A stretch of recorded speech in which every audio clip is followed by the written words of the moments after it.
It was the worst news, the worst night of my life. I fell to the floor. My entire family fell to the floor. And it was just the worst.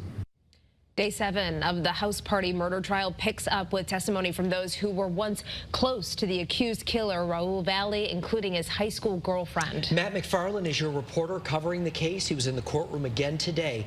He is live with more tonight. Matt.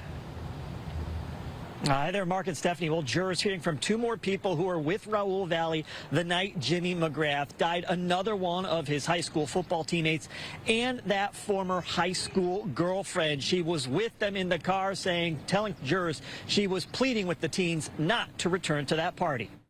That was an awful day.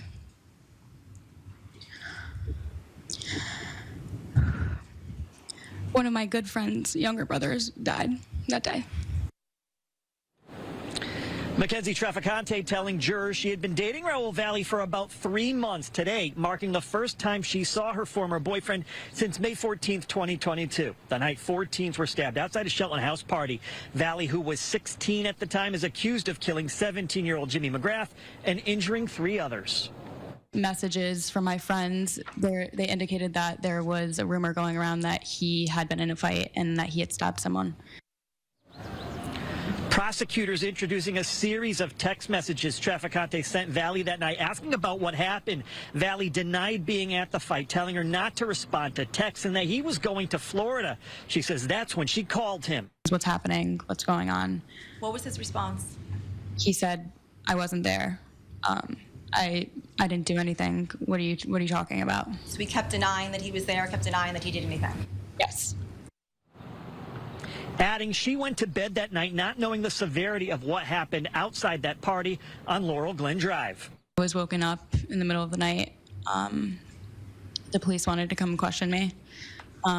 So I went downstairs to my kitchen table with my sister. And I remember my parents went to the door to open it up for the police. And I just remember my mom screaming. And then at this point, I was like, what's going on? Something seriously bad must have happened. Before Traficante, jurors hearing from Tyler Da Silva, a friend of Valle since 3rd grade. They played football together at St. Joseph's High School in Trumbull. Da Silva testifying after pulling up to that party and getting confronted by a number of Shelton teens. He heard Valle ask one of their friends for a knife. The 2 later returning to the party and getting into that fight. Da Silva recalling for jurors a phone call he says he had with Valle that night. I basically confronted him and said, yo, did you stab those kids? And what was his response? Sorry.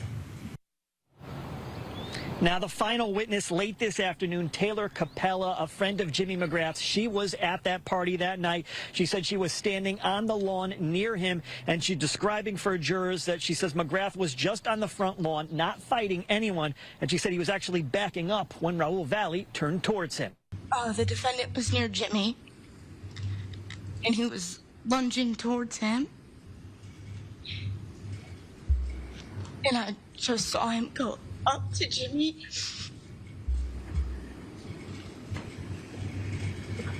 And Jimmy stays there for like 2 seconds.